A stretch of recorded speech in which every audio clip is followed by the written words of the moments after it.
심리학자들에 의하면 사람이 이 세상에 갓난아기로 태어나서 처음으로 느끼는 감정은 두려움이랍니다. 아기가 죽을 듯 고통을 당하면서 세상에 딱 태어났는데 엄마 자궁 안에서는 참 조용했는데 나오니까 시끄러워요. 이런 소리 저런 소리가 막 들리는 거죠. 그리고 또 엄마 뱃속에서는 참 편안했는데 그 편안한 데서 쫓겨났다 생각하니 얼마나 두렵겠어요? 불안하겠죠, 그죠? 그래요. 사람은 이 세상에 태어나서 처음으로 느끼는 그 두려움을 평생 이런저런 일로 두려움을 느끼며 사는 것이죠. 두려움에는 순기능과 역기능이 있는데 두려움이라는 감정이, 두려움이라는 마음이 있기 때문에 조심하게 되는 거죠. 만약에 사람에게 두려움이 없으면요, 여기 살아남아 있을 사람 별로 없어요. 만화 영화 보다가 뛰어내리는 거 보면은요, 두려움 없으면 막 뛰어내리는 거죠. 애들이 보자기 쓰고 막 뛰어내리잖아요. 만화 영화 슈퍼맨 같은 거 보면 뛰어내릴 거 아니에요. 그런데 뛰어내려 봐야 식탁에서 뛰어내리는 정도지 아파트 옥상에서는 안 뛰어내려요. 왜요? 높은 데 가면 두렵거든요. 두려운 감정이 있어서 안 뛰어내리는, 조심하게 되는 거죠. 그리고 우리 마음 가운데 이런저런 두려움이 있으니까 하나님을 찾는 거예요. 두려움은 하나님을 찾도록 도와주는 감정이에요. 두려움에는 순기능이 있는, 좋은 기능이 있지요. 그런가 하면 역기능, 안 좋은 기능도 많아요. 독일의 판제와 슈테그만이라고 하는 박사님이 비용 요소의 두려움 때문에 쓰게 되는 돈에 관한 논문을 하나 썼는데 1996년도에 썼어요. 약 30년 됐죠. 독일 사람들이 두려움이라는 것 때문에 돈을 쓰게 되는 것이 1년에 약 80조 정도를 쓴다는 거예요. 두려움을 잊기 위해서 술을 마시면서 30조 원을 쓰고, 두려움 때문에 잠이 안 와서 수면제 먹고 약 먹으면서 15조 원을 쓰고, 두려움 때문에 불안해서 내가 하는 일이 능률이 안 올라서 20조 원을 낭비하게 되고, 두려움으로 생긴 병을 치료하기 위해서 8조 원을 쓰고, 아무튼 30년 전이니까 지금은 훨씬 더 쓰겠죠. 코로나 지나면서 우리나라 절반 이상이 불안과 두려움이 있다는 거 아니에요? 여러분, 두려움은 역기능이 있어요. 2차 세계대전 당시에 전쟁 때문에 죽은 사람의 숫자가 약 9천만 명 정도가 되는데 9천만 명 중에서 군대에서 죽은 사람은 2천만 명 정도밖에 안 돼요. 나머지는 어떻게 죽은 거예요? 전쟁 때문에 공포, 두려움, 그것 때문에 자녀들 군대 넣어놓고 걱정하고 두려워하고 염려하다가 심장병 걸려가지고 죽은 거예요. 제 얘기가 아니고요, 학자들 얘기예요. 그러니까 전쟁터에서 전쟁하다 죽은 군인 숫자보다가 집에서 걱정하고 두려워하고 심장병 걸려 죽은 사람이 훨씬 더 많다라는 거 아니에요? 이 두려움이라는 것이 그렇게 아주 역기능, 사람들을 제대로 살지 못하게 하는 거예요. 미국의 32대 대통령 루스벨트 대통령 아시잖아요? 루스벨트 대통령 하나님 잘 섬기는 대통령인데, 그가 대통령일 때 미국의 대공황, 너무너무 어려운 경제 공황이 온 거예요. 그가 아주 유명한 연설 하나 한 거 있어요. 취임하면서 뭐라고 말합니까? 우리가 두려워해야 할 것은 우리가 두려워하고 있다는 사실뿐입니다. 이해가 되셨나 모르겠어요. 우리가 두려워해야 할 것은 우리가 두려워하고 있다는 사실뿐입니다. 그런 말을 하면서 국민 여러분, 우리 정부를 믿고 투자도 열심히 하시고 열심히 일해 주십시오. 이 공황을 이겨낼 겁니다. 뭐 이렇게 이제 연설을 했던 거죠. 여러분, 그래요. 두려움이 있으면 그 두려움을 극복하지 못했다면 아마 미국은 일어나지 못했을 것입니다. 두려움을 이겨냅시다. 대통령부터 시작해서 모든 국민들이 두려운 상황이지만 두려워하지 말고 열심히 일합시다. 이겨낸 것입니다. 두려움 때문에 우리 하나님의 사람들은 믿음으로 살지 못하는 경우가 많아요. 가데스 바네아 사건 아시죠? 애굽에서 이스라엘 백성들이 하나님의 은혜로 출애굽에 나왔어요. 약 2년 정도 걸려서 가데스 바네아에 와서, 가데스 바네아에서는 보름이면은 가나안 땅에 들어갈 수 있는데 가데스 바네아에서 무슨 일을 합니까?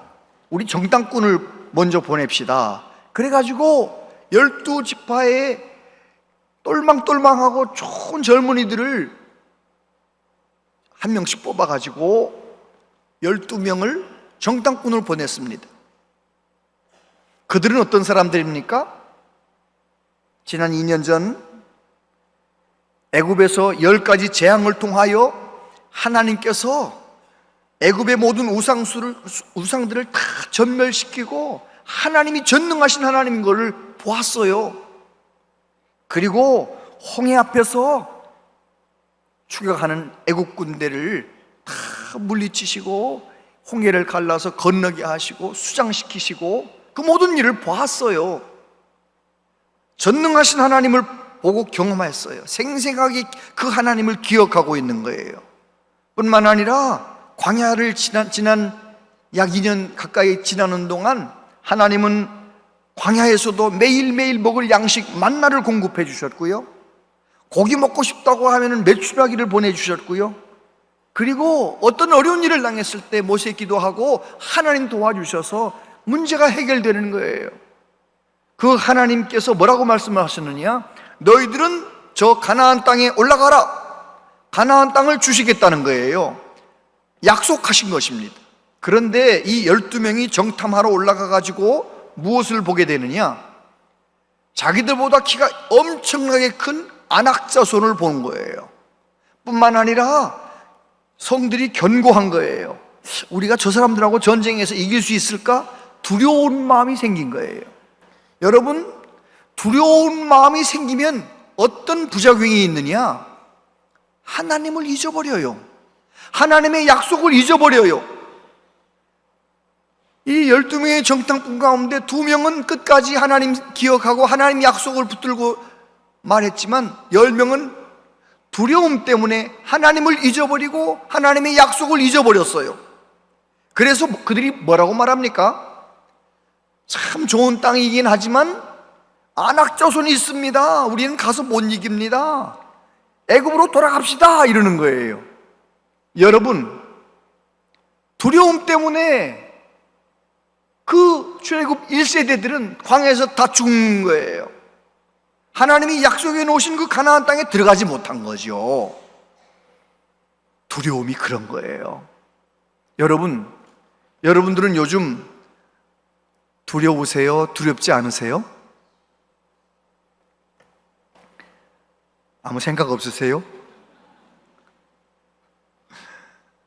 오늘 아침 뉴스에 미국이 이란의 핵시설 3곳을 정확하게 타격했다. 벙커버스터로 또 어떤 폭탄으로 정확하게 타격을 했다.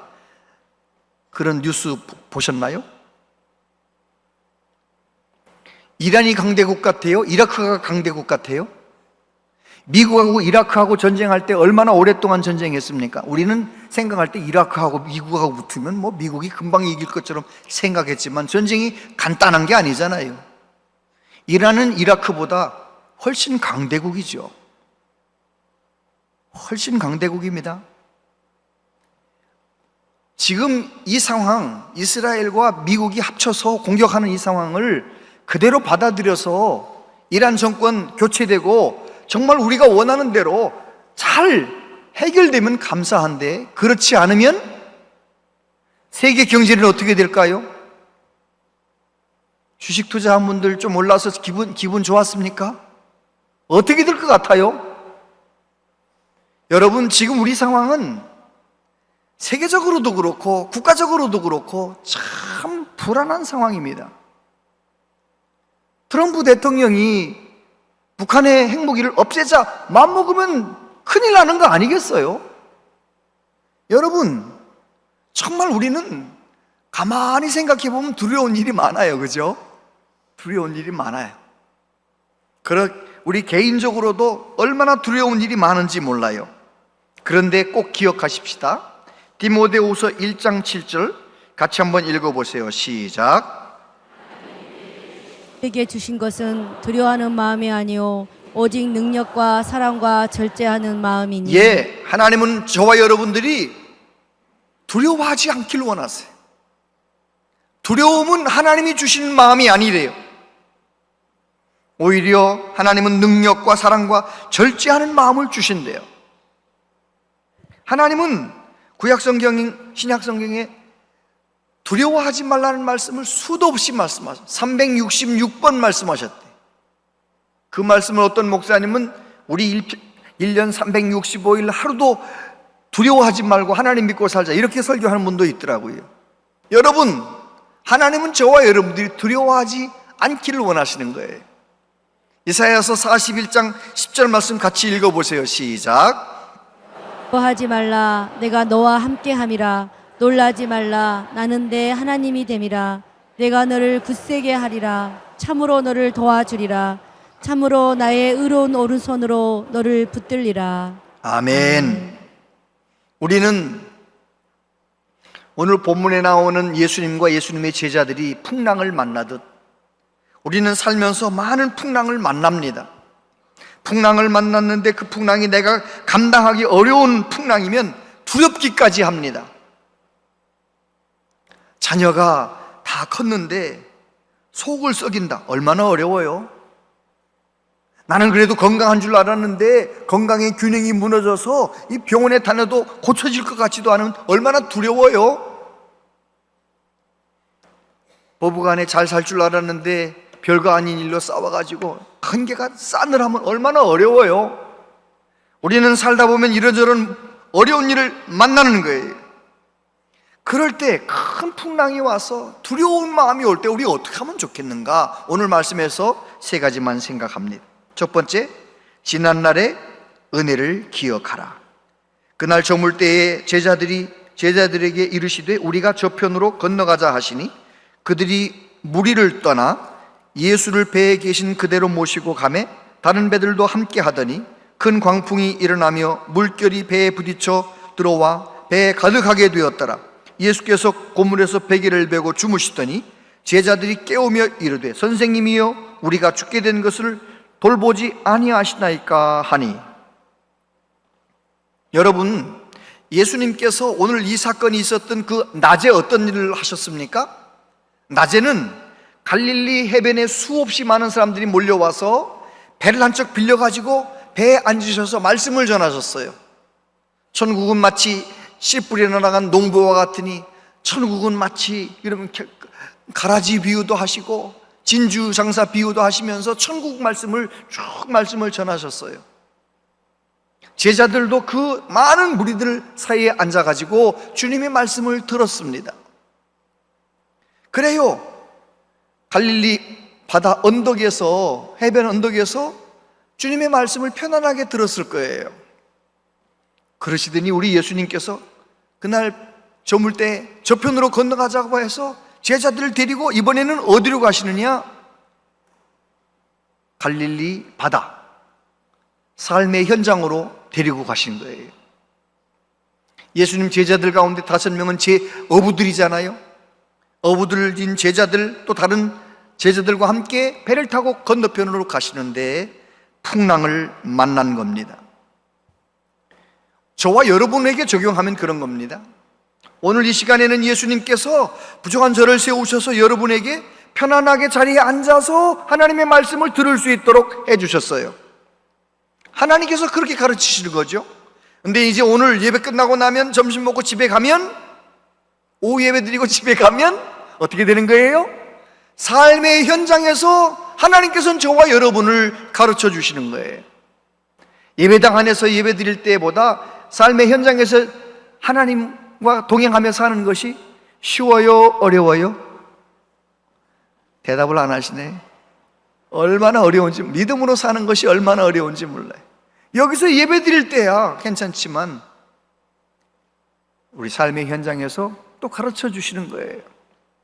그런데 예수님께서 타고 가는, 제자들과 함께 타고 가는 그 배가 그 바다, 갈릴리 바다를 건너가는데 큰 바람이 불어왔다는 거예요. 풍랑이 일었다는 거예요. 예수님은 어떻게 하고 계십니까?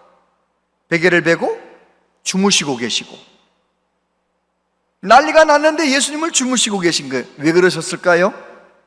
예수님은 지금 너무 피곤하신 거예요. 말씀을 전하시다가 피곤하셨던 예수님. 생각해보면 예수님께서 그렇게 피곤하게 말씀을 전해주시고 그렇게 고통당하며 십자가의 일을 걸어가셨기 때문에 저와 여러분은 예수님의 이름을 부를 때마다 평강을 누리게 되는 것이지요. 예수님 때문에 안식을 누리게 되는 것이지요. 그래서 예수님과 함께 제자들이 풍랑을 만났어요. 이것은 우리에게 무엇을 말씀합니까? 우리가 살아가는 세상, 우리가 살고 있는 삶의 현장에는 풍랑이 누구에게나 다가온다는 거예요. 예수님께서 지나가는데도 풍랑이 오는 거예요. 요한복음 13장에 보니까 이것을 너희에게 이르는 것은 너희로 내 안에서 평안을 누리게 하려 함이라. 세상에서는 너희가 환난을 당하나 담대하라. 내가 세상을 이겼노라. 예수님의 제자들은 풍랑이 일어서 너무 배 안에 물이 쳐들어오니까 너무 어려웠어요. 물을 퍼내는 거예요. 그런데 그들이 그렇게 두려워하고 무서워하면서 마음 가운데 예수님을 잊어버린 것 같아요. 예수님이 누구신지를 잊어버린 것 같아요. 예수님께서 물로 포도주를 만드셨잖아요. 모든 병자들 예수님께 나오기만 하면 고쳐주셨잖아요. 귀신도 다 물러가게 해주셨잖아요. 예수님은 얼마나 능력이 많으신 예수님이신데, 그리고 낮에 예수님 말씀 들으면 얼마나 많이 은혜 받았을 텐데, 이 두려움이라는 것 때문에 예수님의 능력도 예수님의 말씀도 잊어버리는 거죠. 여러분, 두려운 상황이 와서 두려운 감정이 생길 때마다 하나님을 기억하시길 바랍니다. 하나님이 내게 주신 은혜를 기억하는 것, 이게 중요합니다. 예수님을 기억했더라면 제자들이 이 정도 허둥대진 않았을 텐데. 다윗이 시편을 가만히 읽어보면, 그의 일생을 가만히 들여다보면 두려울 일이 얼마나 많았습니까? 골리앗 앞에서도 그가 담대했던 이유가 뭡니까? 다윗은 말합니다. 사자의 이빨, 곰의 발톱에서 나를 지켜주신 하나님이 저 골리앗에게서 나를 지켜주실 것입니다. 나를 승리하게 하실 것입니다. 다시 말해서 골리앗이라고 하는 큰 두려운 문제 앞에서 다윗은 곰과 사자와 싸울 때 함께 하셨던 하나님을 기억하고 있는 거예요. 여러분, 하나님께서 저와 여러분에게 베푸신 은혜가 얼마나 큽니까? 나는 죄덩어리인데, 죄가 가득한데 나 같은 죄인을 위하여 독생자 예수님을 보내주신 하나님, 그리고 나를 위해서 십자가의 길을 걸어가신 예수님, 내 안에 오신 성령님, 성부성자 성령 하나님께서 오늘까지 나에게 베푸르신 은혜, 나는 작은 믿음이지만 그래도 하나님 앞에 간절히 예수 이름으로 기도할 때 내 기도를 응답해 주셨던 하나님, 사람들은 의사 선생님은 불치병이라고 말하지만 하나님이 역사하시니까 내 기도 들어서 치료해 주신 그 하나님, 많은 경험이 있잖아요. 두려운 일이 생길 때마다 하나님이 내게 부어주셨던 은혜를 기억하는 우리 모두 되시기를 바랍니다. 두 번째, 예수님께서 일하시도록 하라. 38절, 예수께서는 고물에서 베개를 베고 주무시더니 제자들이 깨우며 이르되 선생님이여, 우리가 죽게 된 것을 돌보지 아니하시나이까 하니 예수께서 깨어 바람을 꾸짖으시며 바다더러 이르시되 잠잠하라 고요하라 하시니 바람이 그치고 아주 잔잔하여 지더라. 할렐루야. 여러분, 제자들이 하다 안 되니까 예수님을 깨웁니다. 예수님이 일어나시니까 예수님이 일하시는 거예요. 바다를 꾸짖으시고 바람을 향해서 말씀하시는 거예요. 잠잠하라 고요하라. 그랬더니 제자들이 아무리 물을 퍼내도 상황이 해결되질 않았는데 예수님이 말씀하시니까 문제가 해결되는 거예요. 오늘 저와 여러분도 마찬가지입니다. 내가 두려움 가운데 묶여있고 여러 가지 문제 가운데 있을 때 나 혼자 너무 애쓰는 게 아니라, 나도 애써야 되지만 나 혼자 애쓰면서도 더 중요한 것은 예수님이 이 상황에서 일하시도록, 예수님께서 일하시도록 기도해야 되는 것이죠. 예수님을 깨워야 되는 거예요. 일하시도록 예수님께 맡기는 거예요. 사람이 일하는 거하고 하나님이 일하는 거하고 전혀 달라요.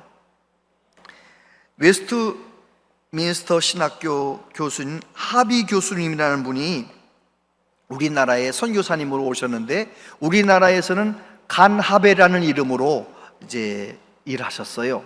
이 간하베 선교사님이 우리나라에 선교 오셔가지고 제일 힘써서 했던 선교가 뭐냐면, 젊은 여자들 중에서 몸을 파는 창녀들을 전도하는 일을 처음부터 관심을 가지고 기도하면서 그 일을 하시는 거예요. 처음에는 어떤 방식으로 일했느냐면, 일단 그 젊은 여성들을 그 창녀촌에서 끄집어내는 거예요. 돈도 쓰고 어떤 방법을 통해서 끄집어내는 거예요. 그런데 그렇게 애써서 거기서 나오게 하면 10명 꺼내면 9명은 돌아가는 거예요. 나는 다른 거 해가지고는 살 수 없어요 이러면서 다 돌아가는 거야. 그래가지고요, 가나베 선교사님이 기도 중에 방법을 바꿨습니다.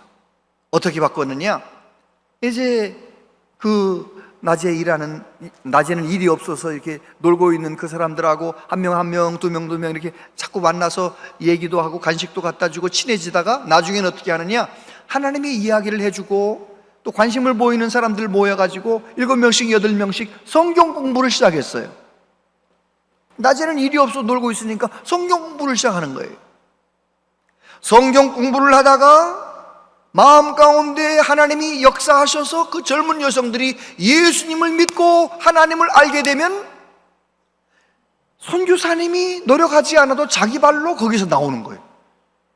자기 발로 나와가지고 이제 파출부를 하든지 아니면 뭐 공장에 들어가든지 정상적인 직업을 찾아가지고 일하면서 자기들이 돈 벌면 그 돈 중에 얼마를 선교비로 가져와서 선교사님한테, 우리들처럼 저렇게 힘들게 그렇게 비참하게 살던 저 여성들을 좀 건져내는데 열심히 해달라고 선교헌금을 갖다 주는 거예요. 여러분, 사람이 일하는 거하고 하나님이 일하는 거하고 열매가 이렇게 다른 거예요. 여러분, 저와 여러분도 정말 하나님께서 일하실 수 있도록 믿음으로 하나님께 나아가는 은혜가 있게 되기를 바랍니다. 링컨 대통령이 늘 읽던 성경이 워싱턴에 가면 이렇게 보관되어 있는데요, 그 성경에 링컨 대통령의 손가락 자국이 이렇게 나 있는 곳이 있대요. 시편 34편 4절인데 읽어보세요. 시작. 내가 여호와께 간구하매 내게 응답하시고 내 모든 두려움에서 나를 건지셨도다. 아멘. 다윗이 하나님 앞에 기도하고 두려움에서 자유함을 얻었다는 그 구절을 수도 없이 손가락으로 이렇게 누르면서 읽은 거예요. 그리고 그 말씀을 읽으면서 그도 두려울 때마다 하나님 앞에 간구한 거예요. 간구할 때마다 내 마음 가운데 평화를 주시고 자유를 주시고 하나님이 내 마음에 일하시는 것을 경험했던 것이죠. 여러분, 마음이 두려움이 생기거들랑 하나님이 내 안에서 일하실 수 있도록, 하나님이 내 삶의 현장에서 일하실 수 있도록 크고 작은 모든 일을 하나님께 맡기고 기도하고 말씀 붙들고 하나님 앞에 나아가는 은혜가 있게 되기를 바랍니다. 세 번째, 예수님을 깊이 만나십시오. 39절에 보면 예수께서 깨어 바람을 꾸짖으시며 바다더러 이르시되 잠잠하라 고요하라 하시니 바람이 그치고 아주 잔잔하여지더라. 이에 제자들에게 이르시되 어찌하여 이렇게 무서워하느냐 너희가 어찌 믿음이 없느냐 하시니 그들이 심히 두려워하여 서로 말하되 그가 누구이기에 바람과 바다도 순종하는가 하더라. 여러분, 예수님의 제자들은 갈릴리 해변 언덕에서 말씀을 들을 때에는 자기들 스스로 믿음이 있다고 생각했을 거예요. 저 무리들이야 예수님 말씀 듣다가 저물면 다 집으로 돌아가지만 우리는 예수님 말씀 듣다가 예수님과 동행하니까 예수님 제자들이니까 믿음이 있다고 생각했는데 삶의 현장에서 풍랑 한복판에서 우리가 믿음이 없다는 것을 깨닫게 되는 거예요. 제자들만 그런 거 아닙니다. 교회 다니는 성도들도요, 내가 믿음이 있는 것처럼 생각했는데 어느 날 인생의 풍랑을 만나보면 내가 믿음이 없구나, 그걸 깨닫게 되는 거예요. 예수님의 제자들이 내가 믿음이 없구나. 예수님 뭐라고 말씀하십니까? 어찌 믿음이 없느냐. 그 각주에 보니까 뭐라고 되어 있습니까? 어찌 아직도 믿음이 없느냐. 예수님이 행하신 기적을 그렇게 많이 봤는데, 예수님이 하신 말씀을 그렇게 많이 들었는데 어찌 아직도 믿음이 없느냐. 예수님께서 말씀하시잖아요. 그래요, 제자들은 그 풍랑 속에서 우리에게 믿음이 좀 모자라구나, 우리의 믿음이 없구나, 이걸 깨달았고, 또 하나는 예수님은 전능하신 분이구나, 예수님은 바다도 바람도 명령하면 잠잠해지는구나, 예수님은 창조주 하나님이시구나, 그걸 깨닫게 되는 거예요. 여러분, 평상시에는 하나님을 마음속으로 머리로는 생각하지만 그렇게 경험하지 못하거든요. 그러나 고난이 왔고 두려움이 오고 여러 가지 어려움이 있을 때 정말 하나님 앞에 기도하다가 하나님이 무엇으로 해결하지 못한 내 마음을 만져주시는 그 하나님, 두려움에서 놓여서 자유하게 하신 하나님, 문제가 변화에 복이 되게 만드신 하나님을 경험하시게 되기를 축복합니다. 다윗은 그의 시편 27편 1절과 3절 같이 한번 읽어볼까요? 시작. 여호와는 나의 빛이요 나의 구원이시니 두려워하리요. 여호와는 내 생명의 능력이시니 내가 누구를 무서워하리요. 군대가 나를 대적하여 진칠지라도 내 마음이 두렵지 아니하며 전쟁이 일어나 나를 치려할지라도 나는 여전히 태연하리로다. 할렐루야. 여러분, 다윗은 지금 이게 언제 쓴 시편이냐면요, 젊었을 때가 아니고 나이가 들었습니다. 압살롬이라고 하는 자기 아들이 반역의 칼을 들었어요. 이스라엘 많은 사람들이 압살롬 편에 서서 다윗을 공격해 오는 거예요. 전쟁이 일어난 것입니다.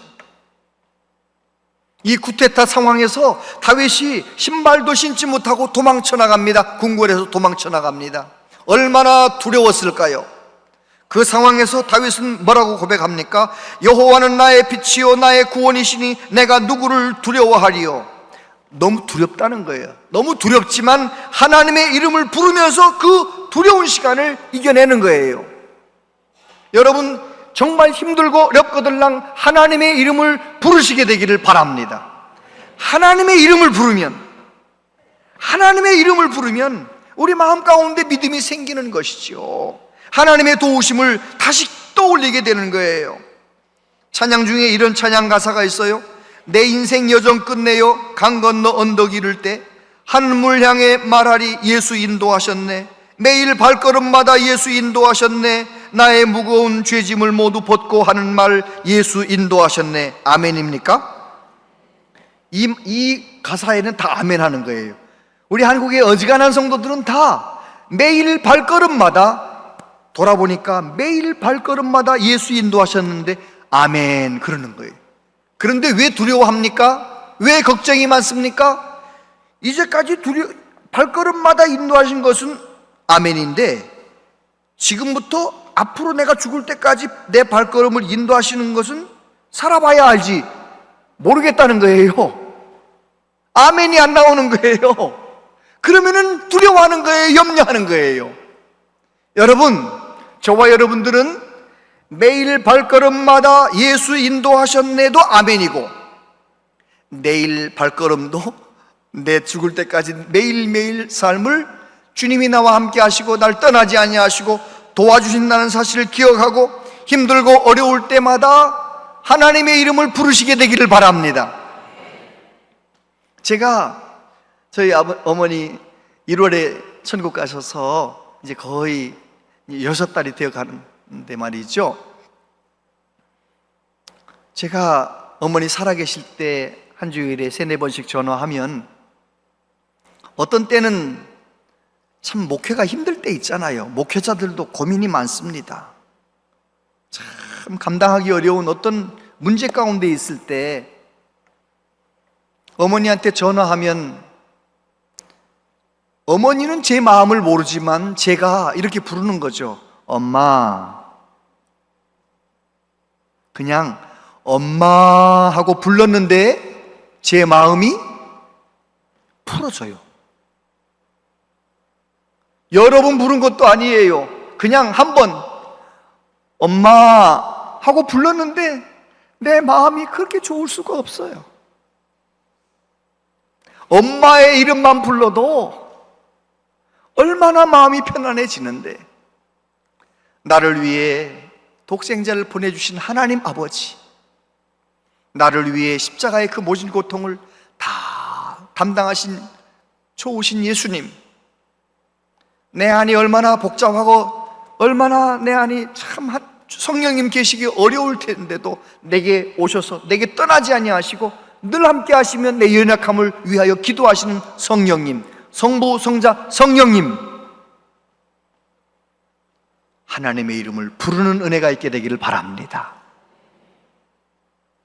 정말 힘들거들랑, 정말 두렵거들랑 가능하면 교회 찾아오세요. 우리 교회는 낮에는 본당에서, 밤에는 기도실에서 얼마든지 기도할 수 있는 시스템이 되어 있지 않습니까? 혼자 와서 하나님의 집에서 아버지, 하나님 아버지,